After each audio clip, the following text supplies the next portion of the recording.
Wesh wesh la petite bande de zob, c'est Maléfique. Alors aujourd'hui on se retrouve pour une nouvelle vidéo. Alors je vais essayer de voir si je peux... Ouais non on va pas faire.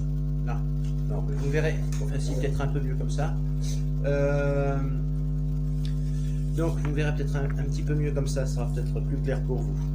Alors aujourd'hui nous allons parler tranquillement du retour au franc. Comment est-ce que l'on pourrait faire pour comment dirais-je trouver une solution, parce que bon, il y a encore les boulistes qui s'amusent à la Paris tous les samedis. Bon, là on part de la super mobilisation générale qui va strictement rien changer, qui fera exactement comme tous les samedis, à part se prendre du LBD, de la grenade, finir à l'hôpital ou en garde à vue ou je ne sais quoi. Cela ne changera pas grand chose. Bon, alors je vais vous donner aujourd'hui de petits exemples, essayez tout simplement de vous convaincre, pour ceux qui sont un petit peu encore sceptiques au retour au franc. Comment est-ce qu'on peut faire? Parce que imaginez une chose, d'accord, je vous donne un contexte totalement illusoire. Imaginez demain, on vous apprend à la télévision sur comment ça s'appelle, sur les chaînes à pimpin là, comment ça s'appelle, BFM VC, TF Merdouille et compagnie. Bon, on vous apprend la Deutsche Bank à couler, d'accord? Alors, demain, la Deutsche Bank coule, il n'y a plus d'euros dans les machines, dans les banques. Les banques ont fait faillite, parce que les banques ont fait faillite, ça veut dire qu'elles ont pris tout votre pognon. Vous n'avez plus de compte bancaire. Parce que, je ne sais pas si vous êtes au courant, je vous fais une petite parenthèse, c'est que la loi dit que si jamais une banque est en train de faire faillite, elle a tout pouvoir sur les comptes clients, c'est-à-dire que pour pouvoir se refaire une trésorerie, elle a le droit de tout vous prendre, votre argent personnel, votre LEB, votre PEA, vos comptes titres sur la bourse, etc. Elle a le droit de vous prendre. Alors, il y a évidemment une clause qui dit que c'est seulement pour les comptes à plus de 100 000 euros, mais ça, faut pas vous leurrer. Hein. Ce sera pour tout le monde pareil, même si vous avez que 10 euros sur votre compte, eh ben, les 10 pourris, ben, la banque vous les prendra pour se rembourser, pour éviter la faillite. Voilà. Donc bref, pour revenir à ce que je disais, il y a deux cas de figure. Imaginez demain la Deutsche Bank a coulé, voilà, vous êtes ici, d'accord, vous êtes le petit bonhomme là qui est ici, voilà. Vous allez vouloir aller à la banque pour prendre vos pourris. Seulement, ben, dans la tirette, ben, il n'y a plus de pourris. Voilà. Et vous avez absolument besoin d'avoir de l'essence, d'avoir à manger. Donc, vous allez vous diriger chez le commerçant, mais la question est, il n'y a plus de pourris. Comment allez-vous faire pour payer? Eh ben, voilà.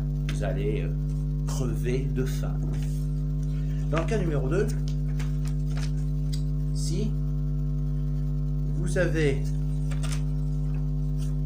Vous êtes ici, il vous reste évidemment quelques pourris, puis vous avez anticipé le problème, vous avez fait une réserve de francs.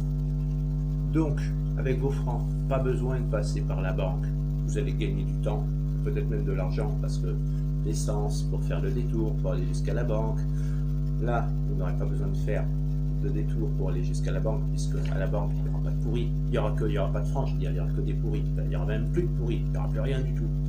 Donc, vous allez gagner du temps, pas besoin de faire des tours par la banque, vous allez gagner de l'argent, vous allez gagner peut-être 1 litre d'essence.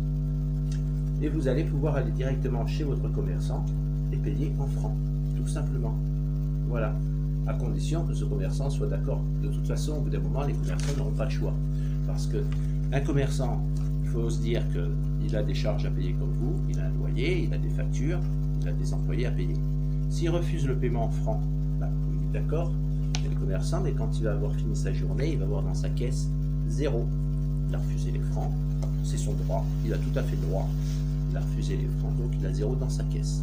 En revanche, le commerçant qui a accepté les francs, mais dans sa caisse, le soir, il aura des francs pour pouvoir commencer, comme une vie normale, à avoir des revenus hebdomadaires pour ses charges, ses employés, etc.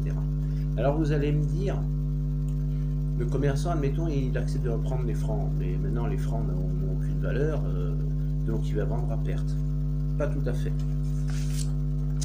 Parce que un commerçant, c'est ce que je disais l'autre jour, par exemple, même pour vous en tant que particulier, demain vous avez des francs, souhaitez aller payer votre facture d'EDF, d'eau ou quoi que ce soit, et puis on vous refuse. Donc vous êtes couvert puisque vous êtes présenté et c'est l'organisme qui a refusé votre paiement. Donc prenez des vidéos, prenez des témoins en disant moi je suis couvert, c'est vous qui refusez mon paiement, moi je ne refuse pas de payer, je me suis déplacé jusque chez vous, il y a une vidéo, donc si ça passe au tribunal, ben, il y aura une vidéo qui prouvera, il y aura des témoins qui sont là, qui m'ont laissé leurs coordonnées et qui pourront témoigner que je me suis bien présenté à vous et que c'est vous qui avez refusé mon paiement. Par conséquent, c'est vous qui êtes en tort, c'est pas moi. Donc, il y a ça. Mais pour un commerçant, c'est encore autre chose. Pour un commerçant, si évidemment il n'y a qu'un seul commerce, d'accord?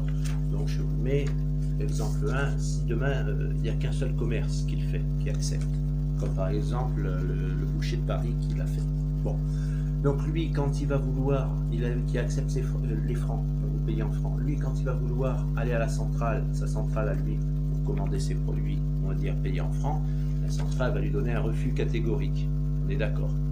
Maintenant, dans votre petit village, dans le cas numéro 2 de votre petit village, ou de votre quartier, si vous êtes dans une grande ville, et que vous avez parlé à votre boulanger, votre pharmacien, votre libraire, et puis votre boucher, aux petits commerçants locaux, d'accord, même votre épicier, hein, j'ai mis 4 exemples, et si même vous rajoutez l'épicier, ça en fait 5, s'ils ont tous repris les francs, là, dans votre village ou dans votre quartier, la centrale, quand ils vont devoir payer en francs, la centrale, elle ne va pas avoir le choix.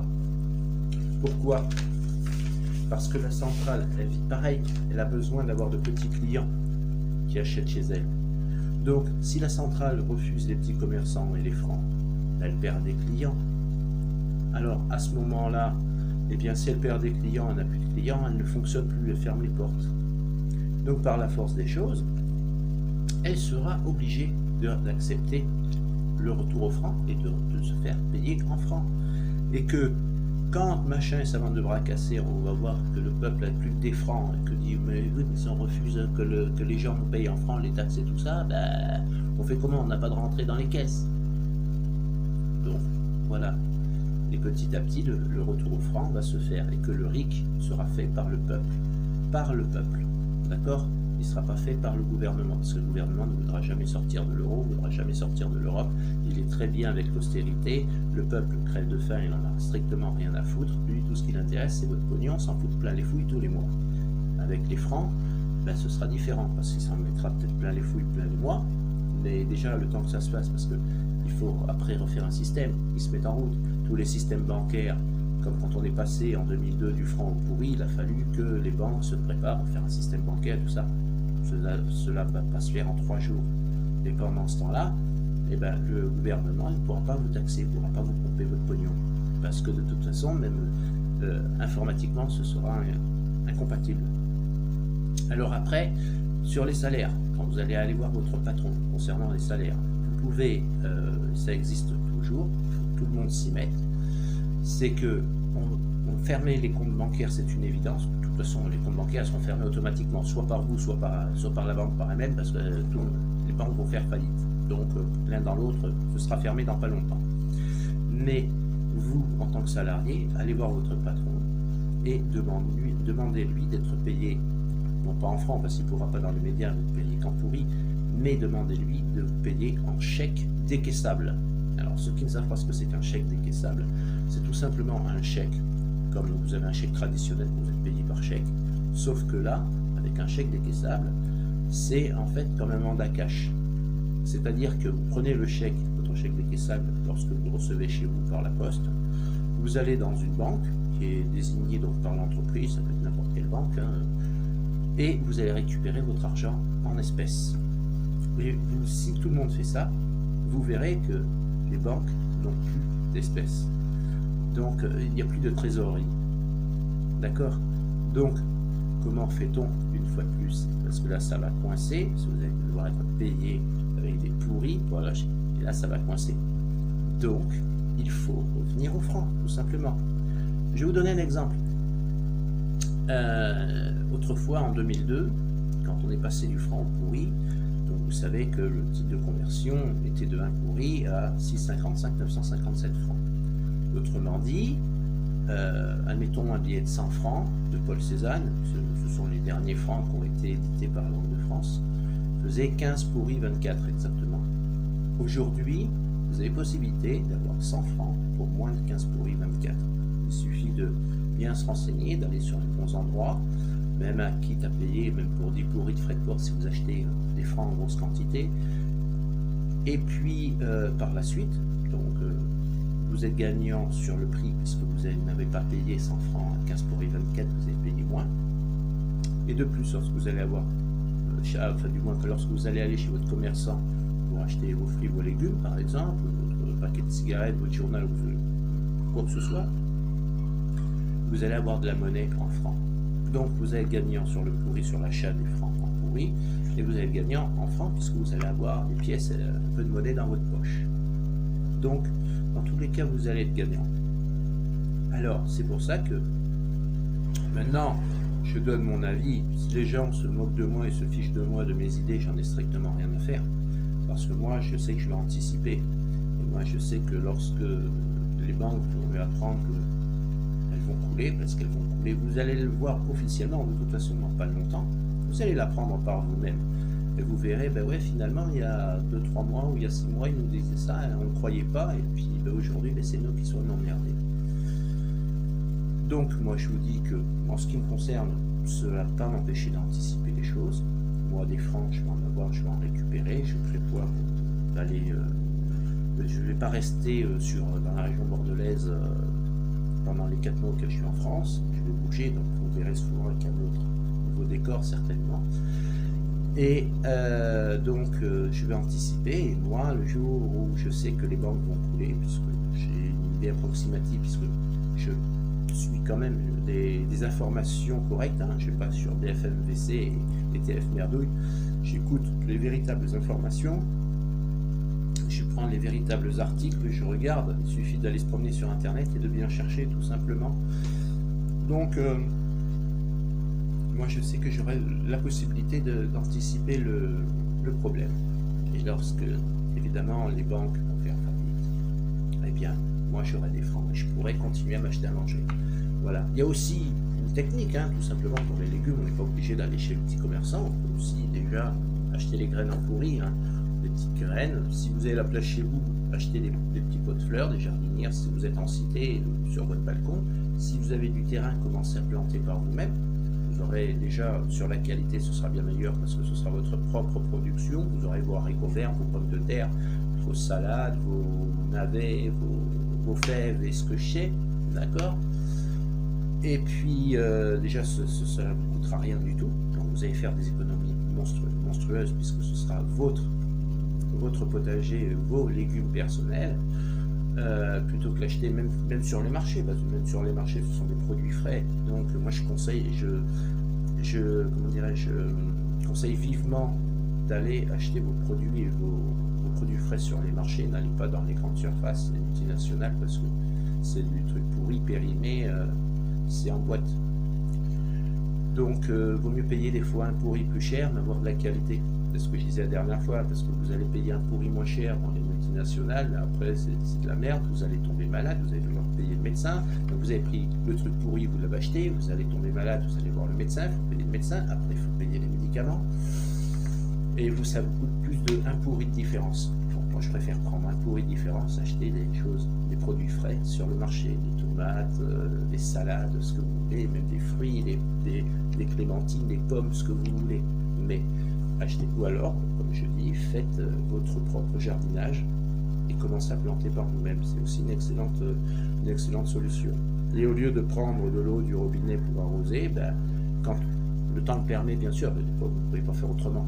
Et quand le temps le permet, ben, au lieu de prendre de l'eau du robinet, vous faites un investissement d'une grande baste en plastique, vous attendez qu'il pleuve, et puis vous faites vos réserves d'eau, et puis quand vous servez de cette eau pour arroser votre terrain lorsque le lendemain ben, il pleut plus.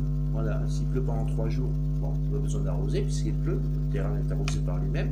Et puis le 4e jour, lorsqu'il arrête de pleuvoir, ben, toute l'eau que vous avez récupérée pendant les 3 jours, ben, vous vous en servez et puis vous arrosez vos fruits, vos légumes avec.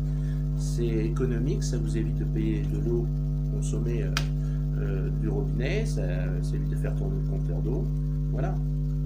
C'est comme pour l'électricité. Bon, là, j'en ai mis parce que pour la caméra, pour que vous arriviez à voir un petit peu mieux. Mais en temps normal, je préfère à la limite vivre à la bougie. Vous voyez, ça me coûte moins cher d'acheter une bougie plutôt que de payer l'électricité, surtout en France. Je vous dis ça en passant, j'ai comparé les prix des produits en général première nécessité. J'ai comparé par exemple des pastilles de lavage pour la vaisselle, j'ai comparé des lessives pour le linge, j'ai comparé des paquets de gâteaux, j'ai comparé la viande en général. Je suis allé dans une grande surface, je suis allé voir un peu on va dire, prendre la température sur les prix. Je suis allé dans une grande surface, j'ai regardé les prix de tout, la bouffe, les vêtements, les couches pour bébé, les laits pour bébé, donc vous voyez, j'ai regardé un peu tout. Et en moyenne, je me suis rendu compte que c'est à 3,07% plus cher qu'en Grèce.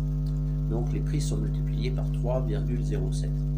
Vous voyez, donc c'est même pas 3,07%, c'est multiplié par 3,07. Donc autrement dit, enfin, si je prends le prix en France, je le divise par 3, j'ai le prix en Grèce, à peu près, hein.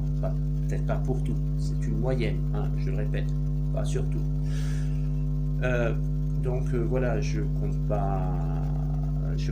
moi être très économique et ne pas dépenser trop de pourri. Ou alors si dépenser beaucoup de pourri pour avoir beaucoup de francs, ça c'est une évidence. Mais je ne compte pas payer mes factures avec des pourris. Bon là, en l'occurrence, je ne peux pas le faire puisque je suis en colocation avec une personne et les factures ne sont pas à mon nom, donc je n'ai pas le pouvoir de le faire, même si je lui demande de changer mon nom, etc. Je pourrais, à la limite, je pourrais le faire dans ces conditions. Mais là, le logement n'est pas à mon nom, donc de toute façon, je ne peux pas faire changement de facture vu que ce logement n'est pas à mon nom, je répète. Donc je n'ai aucun pouvoir. Moi, si demain j'avais mon logement à mon nom, j'en ai facture à mon nom, oui, je pourrais faire quelque chose. Mais là, ce n'est pas à moi. Et de plus, bon, je ne veux pas créer. C'est surtout aussi la raison numéro 1, c'est que je ne veux pas que mon pote qui est coloc avec moi ait des gros problèmes par ma faute. Donc voilà, tant que je ne suis pas chez moi, je ne fais rien. Mais bon, après, par la suite, si je verrai pour faire, il faut que je voie pour m'acheter du nouveau matériel, donc bon, j'ai des choses après à côté, je vous dis que j'ai une vie à côté, je suis en train de faire des démarches et tout ça pour moi, mais je rachèterai du nouveau matériel et on essaiera de faire des petits reportages avec plusieurs personnes. Là, autour de chez moi, là, il y a plusieurs personnes qui sont d'accord pour faire des petites vidéos, donc on va prévoir de faire des vidéos, de poster sur la chaîne. On a des projets, on a parlé, on a été 3-4 hier dans l'appartement, là, on a discuté ensemble, donc on a des projets, et si ça peut se concrétiser, on vous tiendra donc informé quand ce sera vraiment officiel et que je pourrai vraiment le faire, je vous dirai, ouais, ça arrive. Je ne vais pas m'avancer en vous disant je vais faire quelque chose si je ne peux pas le faire, voilà. Mais à l'heure actuelle des choses, je ne vous dis pas je vais faire ci, je vous dis simplement je vais tout faire en sorte pour pouvoir vous donner à quoi vous vous attendez. Ce que je vous avais parlé la dernière fois, par exemple, aller faire un reportage chez un commerçant, faire l'expérience, payer en francs, arriver pour juste voir. C'est un projet, donc je ne vais pas vous dire maintenant je vais le faire tout de suite, mais ce sera fait. Je ne sais pas quand, je ne sais pas comment, parce que voilà, il faut du matériel, il faut des personnes, il faut voilà. Mais cela se fera. Voilà. Enfin bon, en attendant, c'est ce que j'avais à vous dire, donc c'est un petit exemple supplémentaire pour vous dire de penser à refaire votre réserve en francs. Voilà, alors je ne dis pas que c'est la solution grand Manitou, que c'est la meilleure de toutes. La crypto-monnaie, je suis d'accord sur le plan de sécurité, mais je ne pense pas que ce soit la meilleure des solutions, parce que les gens auront toujours besoin d'avoir une monnaie réelle dans les mains, ne serait-ce qu'un pour un besoin psychologique, une urgence. Je pense que depuis des siècles maintenant, les gens étaient habitués à avoir de la monnaie physique dans les mains. Donc la crypto-monnaie, cela se fera peut-être un jour, mais je pense pas que ce soit pour demain, que ce soit vraiment officialisé de façon à retirer l'argent réel des gens. Et je pense que les gens, vous et moi, vous n'êtes pas prêts du jour au lendemain comme ça à passer la crypto-monnaie. Voilà. Moi je vous dis tout simplement, l'avenir pour moi ce sont les francs, le retour aux francs. Je dis pas que c'est encore la meilleure des solutions, mais ce sera certainement une solution qui sera meilleure que de vivre avec des pourris et crever la faim tous les mois. Voilà. En attendant, moi je vous fais plein de wesh, plein de Z et de X, je vous fais plein de gros bisous, je vous dis à très bientôt pour une prochaine vidéo, et d'ici là, soyez heureux. N'oublie pas évidemment de t'abonner à ma chaîne, de partager mes vidéos, et d'appuyer sur la petite clochette de notification, les petits pouces aussi, violet et mauve, puisque je suis daltonien, je ne les vois pas. Et en attendant, eh ben, sois heureux, et donc on se retrouve pour une prochaine vidéo. Allez, ciao, c'était Maléfique, à bientôt.